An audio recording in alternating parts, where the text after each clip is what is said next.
Students, इसका मतलब तो ये हुआ कि जितने भी एसेट्स आपकी बैलेंस शीट में होते हैं उनकी एक यूज़फुल लाइफ है और वो अपनी यूज़फुल लाइफ को डिक्लाइन कर रहे होते हैं, सिवाय लैंड के। लैंड की वैल्यू डेप्रिशिएट नहीं होती, उसके अलावा बिल्डिंग, इक्विपमेंट्स, फिक्चर्स, ये फर्नीचर जो आपने रखा हुआ है, या लैपटॉप्स, कंप्यूटर सिस्टम्स, या कोई भी इक्विपमेंट्स हैं, जनरेटर हो गया या कुछ भी आपने लगाया हुआ है, उसकी एक यूज़फुल लाइफ है। And with the passage of time you have to replace that asset, so you will also at the same time you have to calculate it cost. उस एसेट की कॉस्ट भी आपको साथ साथ कैलकुलेट करनी पड़ेगी। चलो ये तो हो गया कि जो अपनी कॉस्ट डेप्रिशिएट हो रहे हैं तो रिड्यूस कर रहे हैं। ये वो एसेट्स हैं प्रीपेड एक्सपेंसेस जो कि इस्तेमाल होने से एक्सपेंस बन जाते हैं। जैसे यू फोन का कार्ड है, वो आप जब तक आपकी पॉकेट में पड़ा है वो आपका एसेट है, लेकिन जिस दिन वो इस्तेमाल हो जाएगा वो आपका एक्सपेंस बन जाएगा। जैसे कि स्टेशनरी जो आपकी यूनिवर्सिटी इस्तेमाल करती है, वो जब तक उसके पास पड़ी हुई है तब तक तो वो उसका एसेट है, लेकिन जो ही वो इस्तेमाल हो जाएगी, यूज़ हो जाएगी, तो वो एक्सपेंस बन जाएगी। उसको हम सप्लाईज कहते हैं। इसी तरह इन्वेंट्री जो होती है, ये क्या चीज़ होती है? इन्वेंट्री होती है जो फॉर सेल पड़ा हुआ है। जैसे पीटीसीएल की इन्वेंट्री क्या होगी जी? What is an inventory? Inventory क्या होती है? चलें, अकाउंट सिबल्स के बारे में तो मैंने आपको बताया, शायद इन्वेंट्री आपको मैंने नहीं क्लास में उस टाइम बताया था। What is inventory? इन्वेंट्री ये होती है कि ये जो पीटीसीएल के पास जो टेलीफोन सेट्स पड़े हुए हैं, जो वो लोगों के घरों में जाके लगाते हैं, या जो ब्रॉडबैंड डिवाइसेस लगाते हैं, या जो स्मार्ट टीवी डिवाइसेस लगाते हैं, या जो ईवो डिवाइसेस आपको देते हैं, या जो फाइबर ऑप्टिक्स केबल उनके पास पड़ी हुई हैं, या वो जो दूसरी कॉपर की वायर्स पड़ी हुई हैं उनके पास, जो न्यू टेलीफोन कनेक्शन के टाइम पे वो आपको लगा कर देते हैं। This is inventory. Inventory is something which you sell. जो आपके पास एक फ़िज़िकल प्रोडक्ट पड़ी हुई है और उसको सेल करते हैं, उससे आप पैसे अर्न करते हैं। नेस्ले की इन्वेंट्री क्या होगी? वाटर प्योर लाइफ की जो बॉटल है, और फिर उसके बाद जैसे सिरिलैक्स बच्चों के, और फ्रॉज, ये जो उनके जूसेस हैं बहुत सारे, तो ये तमाम चीज़ें, ये दिस इज़ एन इन्वेंट्री जो उन्होंने क्रिएट किया और this is ready for sale. ये तमाम चीज़ नेस्ले की इन्वेंट्री है। ठीक हो गया स्टूडेंट्स? सो ये तमाम आपके एसेट्स हैं। So you have to analyse it ना, कि आप अब इन्वेंट्री को सेल करने का मतलब क्या है? अब इस कंपनी ने क्या किया है? इस कंपनी के जो इन्वेंट्री थी 2002 में वो 1 लाख की थी, और 2003 में वही इन्वेंट्री जो है वो 80,000 की हो गई है। So what that means? इसका क्या मतलब हुआ? इसका ये मतलब हुआ कि इस कंपनी ने सेल की है। ठीक हो गया? इसके पास कुछ चीज़ें पड़ी हुई थी फॉर सेल, और इन्होंने वो सेल की है 20,000 की इन्वेंट्री। 20% से इनकी इन्वेंट्री कम हुई है। सो अगले साल इन्होंने अपनी इन्वेंट्री जो है वो रिड्यूस कर दी है, मीन्स इनकी इन्वेंट्री सेल आउट हो गई है। और फिर इन्होंने कुछ प्रीपेड एक्सपेंसेस ज़्यादा बियर किए हैं। फिर लैंड इनकी 40,000 की है। बिल्डिंग इनकी जो है, इन्होंने बिल्डिंग और ख़रीदी है शायद, या उसमें इन्वेस्टमेंट की है मज़ीद। 85,000 की पिछले साल बिल्डिंग थी, और अब इनकी बिल्डिंग 1,20,000 की हो चुकी है। तो इसका मतलब है या तो इन्होंने नई बिल्डिंग ख़रीदी है, या उसी बिल्डिंग के ऊपर कुछ और मज़ीद इन्वेस्टमेंट की है। तो now you have to analyse this. अब देखें कि यहाँ से अगर हम देखें तो इस बिज़नेस का कैश कम हुआ है। 2002 में इसका जो कैश था वो ज़्यादा था, और 2003 में इसका कैश कम हो गया by 48.9%। At the same time 50% से इसके अकाउंट सिबल्स इंक्रीज़ हुए हैं। पिछले साल 40,000 के अकाउंट सिबल्स थे, कि मीन्स जो क्रेडिट पे सेल्स हुई थी। अकाउंट सिबल्स क्या होते हैं? जो क्रेडिट पर सेल्स, मीन्स ये जो इन्वेंट्री है, ये जब आप सेल करेंगे तो आपको पैसा मिलेगा। ठीक है ना? ये इन्वेंट्री है रेडी फॉर द सेल। सो इसको जब सेल करेंगे तो आपको पैसे मिलेंगे। तो ये इन्वेंट्री तो उन्होंने सेल की है, 1 लाख से 80,000 हो गई है, मीन्स 20% से इनकी इन्वेंट्री कम हुई है।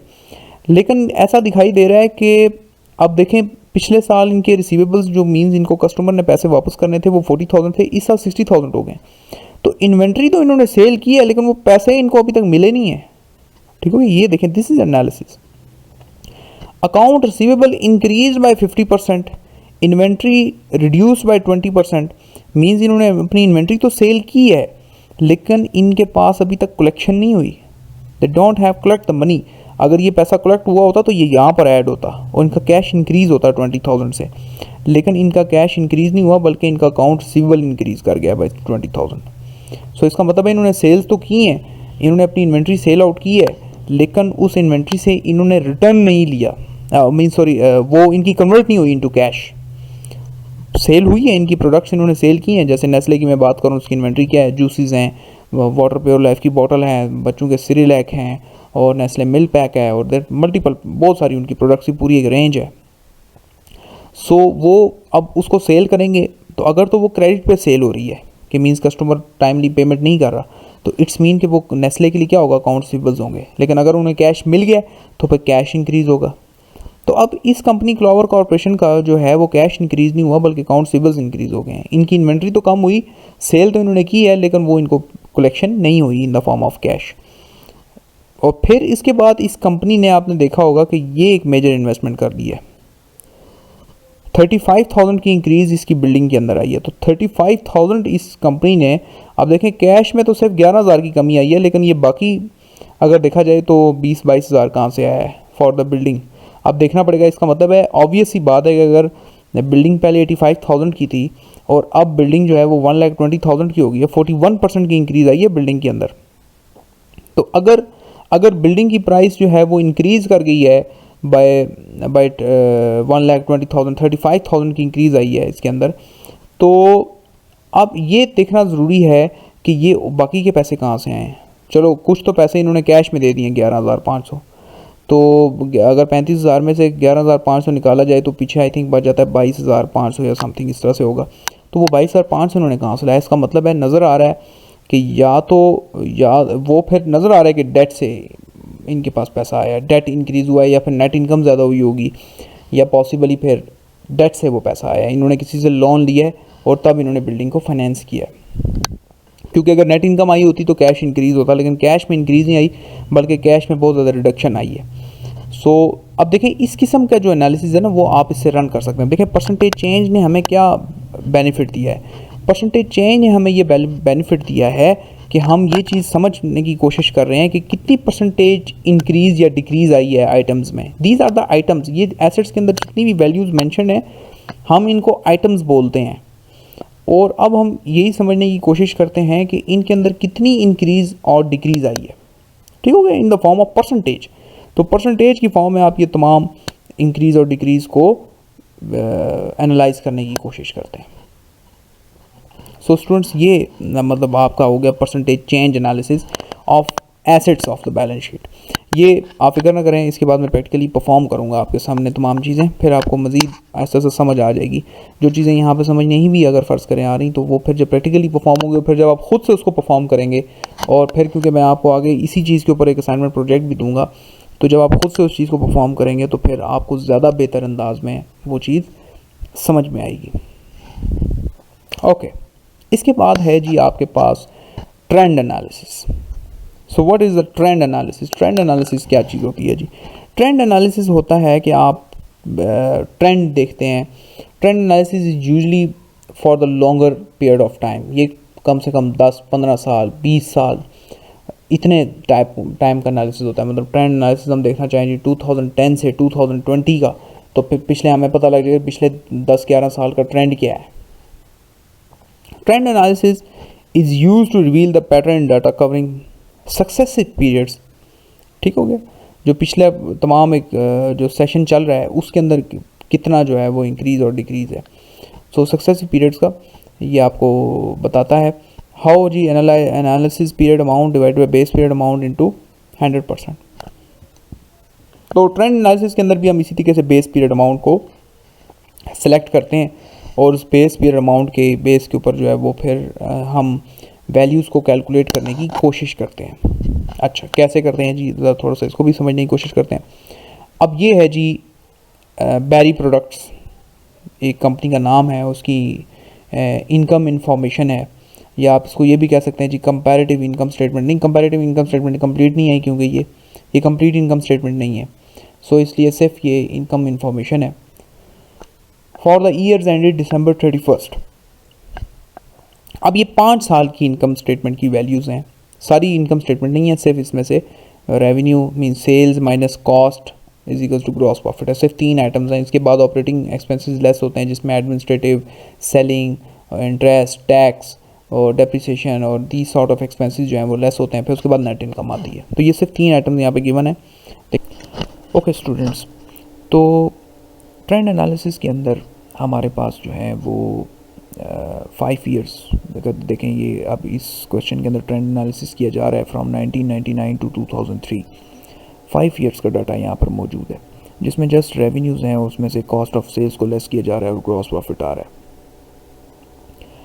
तो अब यहाँ पर देखें trend analysis usually for the longer period of time, जैसे मैंने आपको कहा था जी वो फ्रॉम 2010 टू 2020 होगा और लॉन्गर पीरियड ऑफ टाइम के लिए। और अब देखें ये ट्रेंड एनालिसिस को हम हॉरिजेंटल भी कहते हैं, ये हॉरिजेंटली कैलकुलेट हो रहा है, ठीक है, ये हॉरिजेंटली कैलकुलेट हो रहा है, ये मतलब ये इसकी डायरेक्शन है तो ये हॉरिजेंटली है, ठीक हो गया। तो अब इसको कैलकुलेट कैसे किया जाएगा? इसको कैलकुलेट ऐसे किया जाएगा कि आप एक जो बेस ईयर लेंगे, जैसे हमने इसका लास्ट फार्मूला देखा है, what is the formula, analysis period amount divided by base period amount. तो what is analysis period amount, analysis वही होगा जो सबसे प्रीवियस ईयर होगा। 1999 को इसने एनालिसिस नहीं, बेस पीरियड कौन सा होगा, जो सबसे प्रीवियस पीरियड होगा, तो 1999 को इधर यहाँ पे इन्होंने बेस ईयर लिया है, बेस ईयर लिया है, ठीक हो गया। बेस ईयर को लेने का क्या तरीका होगा कि आप बस उसको 100% जो है वो मेंशन कर दें। अब इसको फिर हम कैलकुलेट कैसे करेंगे? अब हमने 1999 को एज अ बेस ईयर ले लिया और उसकी तमाम वैल्यूज़ को हमने कहा जी कि these are considered as 100%, consider हमने उनको किया 100%। अब कैलकुलेट कैसे करेंगे 2000 की अमाउंट? कैलकुलेट ऐसे करेंगे जी कि 2,90,000 डिवाइडेड बाई 2,75,000 इंटू 100%। तो हमें ये पता लगा कि सेल्स में इंक्रीज़ आई है 5% की, 105% सेल्स हैं, मीन्स पिछले साल 100% थी तो इस साल 105% हो गई हैं। इसी तरीके से सेल्स की ये वाली अमाउंट कैसे कैलकुलेट होगी जी, 3,20,000 डिवाइडेड बाई 2,75,000। तो हमें पता लगा 2001 में सेल्स जो हैं वो बढ़कर हो गई हैं 116%, बेस वही रहेगी, 1999 ही बेस रहेगा आपके पास। इसी तरह 2002 में 3,55,000 डिवाइडेड बाई 2,75,000, तो आपके पास 129% हमने जो है वो कैलकुलेट कर लिया। इसी तरीके से 2003 में भी 4 लाख डिवाइडेड बाई 2,75,000। तो इन तमाम वैल्यूज़ को हमने डिवाइड 2,75,000 से ही करना है क्योंकि वो बेस है। इसी तरीके से कॉस्ट ऑफ सेल्स की भी इन तमाम वैल्यूज़ को डिवाइड हमने 1,90,000 से करना है। ग्रॉस प्रॉफिट की भी तमाम वैल्यूज़ को हमने डिवाइड 85,000 से करना है। और आप जब अपनी असाइनमेंट में ये प्रोजेक्ट बना रहे होंगे अपना, तो इसी तरीके से आप लोग भी करेंगे कि इनकम स्टेटमेंट की तमाम वैल्यूज़ जो होंगी 4 साल की, मतलब 2018, 2017, 2016 की तमाम वैल्यूज़ को डिवाइड किससे जाके करेंगे जी? बेस आपने बनाया होगा 2015 को, उसकी जो वैल्यू होगी उससे आप उसको डिवाइड कर रहे होंगे। So this is the basically the way to calculate it. इस तरीके से इसको ट्रेंड एनालिसिस को कैलकुलेट किया जाता है और ये एक ट्रेंड क्या देखा जाता है कि क्या है। अब देखें ये 5 साल का ट्रेंड पता लग रहा है कि सेल जो थी वो 2000 में 105% हुई, फिर 116% हो गई, फिर 129%, फिर 145%। तो सेल्स में कॉन्स्टेंटली इंक्रीज़ आ रही है। दूसरी चीज़ ये है कि अगर सेल्स में इंक्रीज़ आ रही है तो देखना ये है कि कॉस्ट में कितनी इंक्रीज़ आ रही है। कॉस्ट क्या होती है जी? कॉस्ट ऑफ सेल वो होती है जो कि किसी पर्टिकुलर प्रोडक्ट को बनाने में जो कॉस्ट आती है, कि अगर आप एक प्रोडक्ट बना रहे हैं तो उस प्रोडक्ट को बनाने में कितनी कॉस्ट आपको बियर करनी पड़ी है।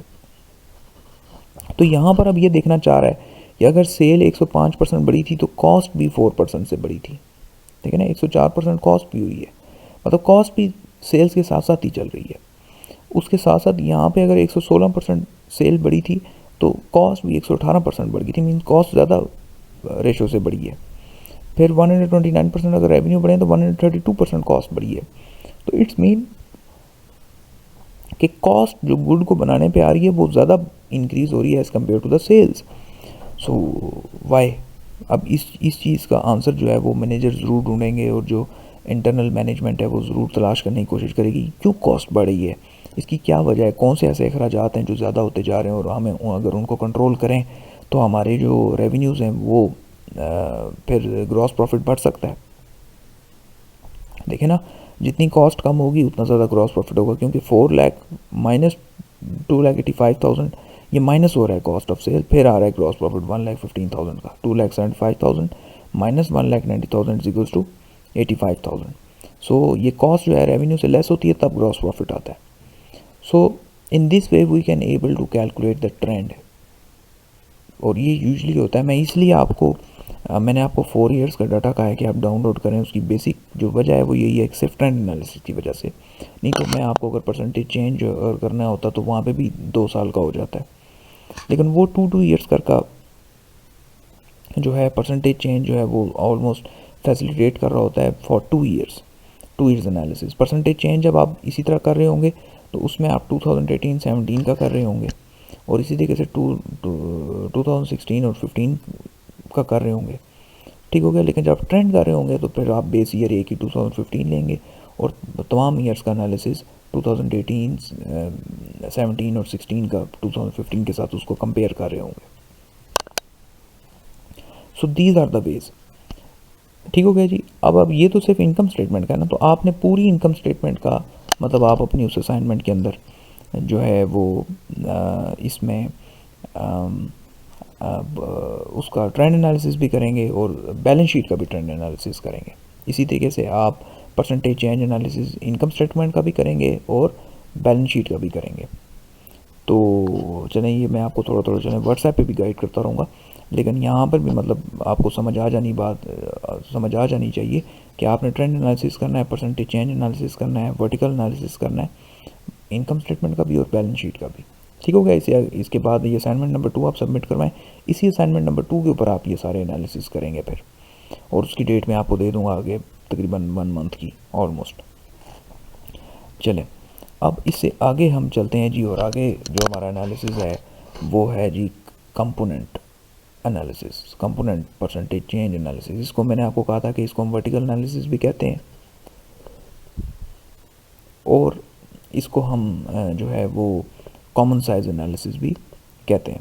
इसका फार्मूला भी वही है जी, analysis amount divided by base amount, लेकिन अब थोड़ा सा इसका सिनेरियो थोड़ा सा डिफरेंट हो जाएगा, वो देख लेते हैं कि क्या है। It examine the relative size of each item in the financial statement by computing the components. So each item, कौन से आइटम होते हैं जी? आइटम ये सारे होते हैं कि ये एसेट्स में ये सब के सब आइटम्स हैं। These are all the items of the assets, cash, accounts receivables, inventory, prepaid expenses, land, building, total assets, these are all the items. अब उसने कहा जी कि फार्मूला ये है कि analysis amount divided by base amount.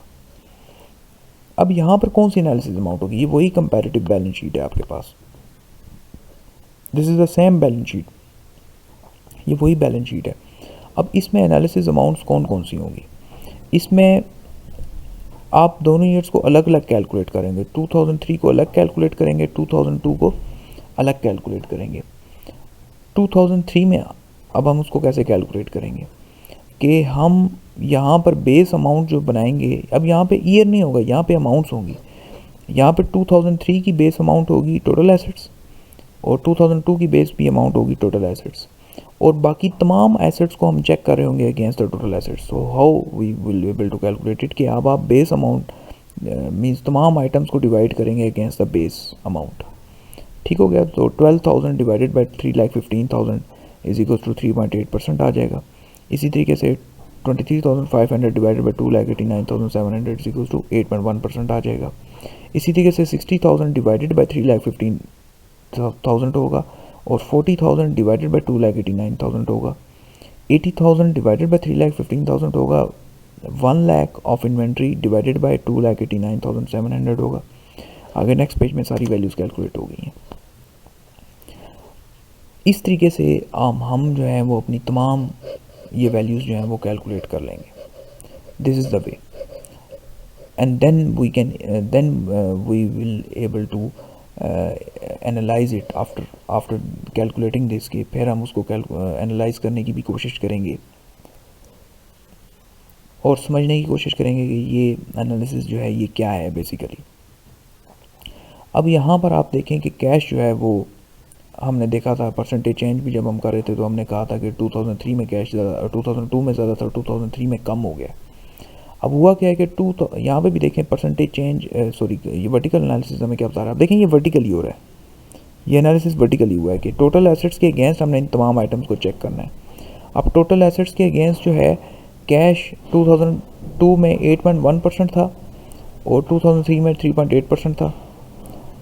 Accounts receivable जो थे वो 13.8% थे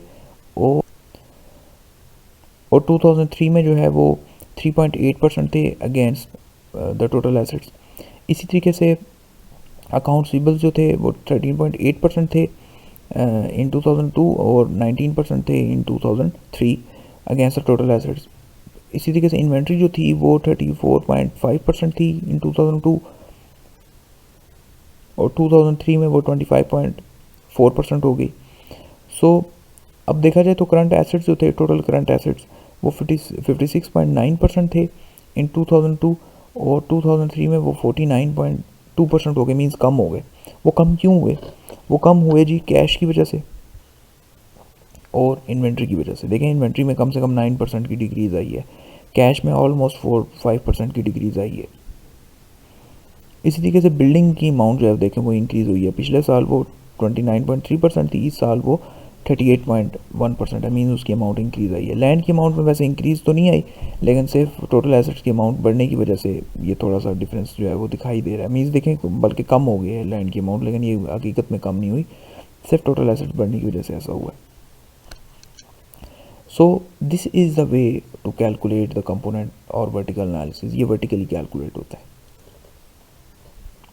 आप भी अपनी असाइनमेंट के अंदर इसी तरह 4 इयर्स का कॉमन साइज़ और वर्टिकल एनालिसिस कर रहे होंगे तमाम सालों का, 2018 का भी, 2017 का भी, 16 का भी और 15 का भी, और उनको वर्टिकली आप उसको कैलकुलेट कर रहे होंगे, बैलेंस शीट को भी और इनकम स्टेटमेंट को भी। अच्छा, यहाँ पर देखें, आप सिर्फ ये भी एसेट्स की बात हो रही है तो आपने अब अच्छा वर्टिकल एनालिसिस फिर हम जो है इसी तरीके से लाइबिलिटीज़ ऑनर इक्विटी का भी तो कर रहे होंगे।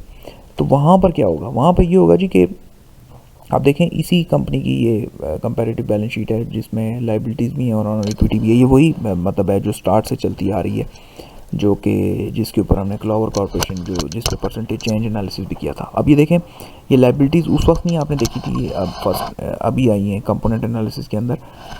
तो अब यहाँ पर हम किसको 100% करेंगे जी? यहाँ पे टोटल लाइबिलिटीज़ इक्विटी को 100% हम कर रहे होंगे और तमाम लाइबिलिटीज़ और इक्विटी को चेक करेंगे अगेंस्ट द टोटल लाइबिलिटीज़। अब यहाँ पर देखें क्या क्या हुआ। यहाँ पे ये हुआ जी कि 67,000 वही बात है डिवाइडेड बाई 3,15,000 होगा, 44,000 डिवाइडेड बाई 2,89,000। ये तमाम आइटम्स जो होंगे वो चेक होंगे against the total liabilities and honour equity. आप देखिएगा इसके अगेंस्ट ना करिएगा कहीं, मतलब टोटल लाइबिलिटीज़ के अगेंस्ट नहीं करना या टोटल शेयर होल्डर इक्विटी के अगेंस्ट नहीं करना, नहीं, total liabilities and honour equity के अगेंस्ट करना है, इसके अगेंस्ट करना है, ठीक है। ये इसके अगेंस्ट आपने टोटल के अगेंस्ट इसको करना है कैलकुलेट। अब देखिए यहाँ से हम इसको एनालाइज कर सकते हैं। हम कह सकते हैं कि जी अकाउंट पेएबल जो था वो 15.2% था इन 2002 और अब 21% हो गया। अब आप देखें यहीं से वो बात समझ में आ रही है जो मैंने आपको कही थी कि अगर इस कंपनी ने ये बिल्डिंग परचेज़ की है, आप देखें कि इस कंपनी ने बिल्डिंग परचेज़ की है और ये बिल्डिंग पहले 85,000 की थी 2002 में और अब कितने की हो गई है?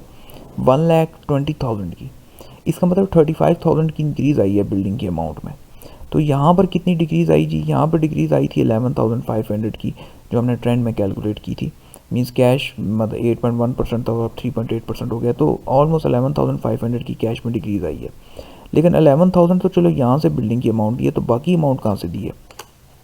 बाकी अमाउंट आप यहाँ से, अब जब लाइबिलिटी सामने आई है तो हम इसको एनालाइज कर सकते हैं और हम ये कह सकते हैं कि लाइबिलिटीज़ देखें इंक्रीज़ हुई हैं बाय ऑलमोस्ट 23,000। पहले 44,000 की थी और अब 67,000 की हो गई हैं।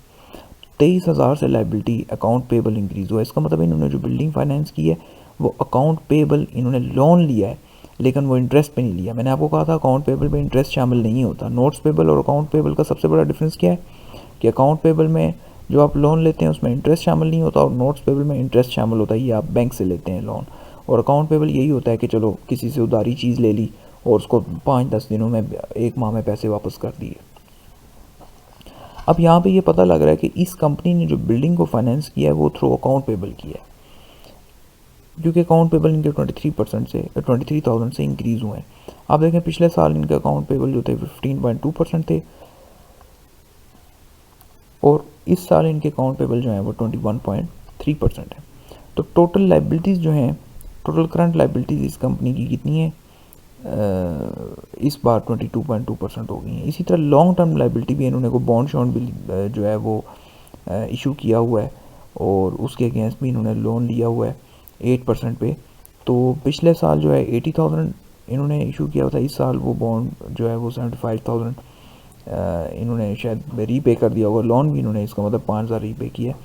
तो इन्होंने लोन लिया हुआ है जी लॉन्ग टर्म, 8% बॉन्ड इन्होंने इशू किया हुआ है 8% इंटरेस्ट रेट के साथ, और उसमें इन्होंने लोन लिया हुआ है जो कि पिछले साल 80,000 का था, इस साल 75,000 का हो गया। मींस पिछले साल जो था वो 27% इन पर डेट था, इस साल इन पे जो डेट रह गया वो 23% रह गया, मीन्स कम हो गया थोड़ा सा, इन्होंने पेमेंट की है, इसका मतलब है इस बॉन्ड की। टोटल लाइबिलिटीज़ इस कंपनी की देखें कितनी है, 44% थी पिछले साल, इस बार बढ़ गई हैं 46% हो गई हैं। इसका मतलब ये हुआ कि यहाँ से हम देख सकते हैं कि कंपनी की जो लाइबिलिटी है वो 44.9% थी 2002 में, और 55% इसकी इक्विटी थी। दोनों मिल के बनाते हैं ना टोटल लाइबिलिटी की एंड इक्विटी। इसका मतलब है एसेट जो फाइनेंस हुए हैं वो 44.9% फाइनेंस हुए हैं थ्रू डेट, और 55.1% फाइनेंस हुए हैं थ्रू इक्विटी इन 2002। 2003 में 46% एसेट फाइनेंस हुए हैं थ्रू डेट, और 54% एसेट फाइनेंस हुए हैं थ्रू इक्विटी। अब इक्विटी में देखें प्रेफर्ड स्टॉक भी है, कॉमन स्टॉक भी है, तो दोनों की वैल्यू सेम सेम है। फिर एडिशनल पेड इन कैपिटल के एडिशनल जो है इन्वेस्टर ने अगर बीट में इन्वेस्ट किए। अब आप देखें कि जी रिटर्न अर्निंग्स पिछले साल थी 69,700, इस साल 80,000 की। इसका मतलब है इनकी जो इनकम है वो भी बड़ी है, इनकम स्टेटमेंट भी बड़ी है। अब इस वक्त हमारे पास इनकम स्टेटमेंट तो नहीं है, लेकिन नेट इनकम इस कंपनी की बड़ी है कि जो पिछले साल 69,700 की थी, इस साल वो 80,000 की है, मींस उसमें भी 1% की ऑलमोस्ट इंक्रीज़ आई है। सो इस वजह से, अब इसकी इंक्रीज़ होने की वजह से ऑलमोस्ट शायद हम कह सकते हैं कि इसकी किसी हद तक जो है वो अब इस साल तो शेयर होल्डर इक्विटी डिक्रीज़ हुई है, क्योंकि बात यह है कि इनका डेट बढ़ गया है, क्योंकि इन्होंने डेट बहुत ज़्यादा लिया है। ठीक हो गया जी। लेकिन इनकी इनकम भी थोड़ी सी बड़ी है कि अगर पिछले साल वो 69,700 की थी, इस बार 80,000 की। 11,000 का फ़र्क तो सिर्फ, और नहीं 10,000 का चलेगा, 10,300 का डिफरेंस जो है वो तो सिर्फ रिटर्न अर्निंग्स में आ रहा है। तो अब उस रिटर्न अर्निंग से इन्होंने जो है वो अपना ये बॉन्ड भी, डेट भी पे किया है। तो स्टूडेंट हम इस तरीके से इसको एनालाइज करने की कोशिश करते हैं, सिर्फ ये नहीं देखते कि कितनी परसेंटेज डिक्रीज़ आई है या कितनी परसेंटेज इंक्रीज़ आई है। We also try to analyse कि what is impact of one item on another, एक आइटम का इम्पैक्ट दूसरे आइटम पे क्या पड़ रहा है। जैसे मैंने कहा कि अगर बिल्डिंग परचेज़ की है तो ज़ाहिर बात है बिल्डिंग परचेज़ की होगी इन्होंने या तो कैश से या डेट से। तो कैश भी इन्होंने पे किया है और इन्होंने यहाँ से लोन भी लिया है। ठीक है, दो चीज़ों से इन्होंने बिल्डिंग फाइनेंस की है।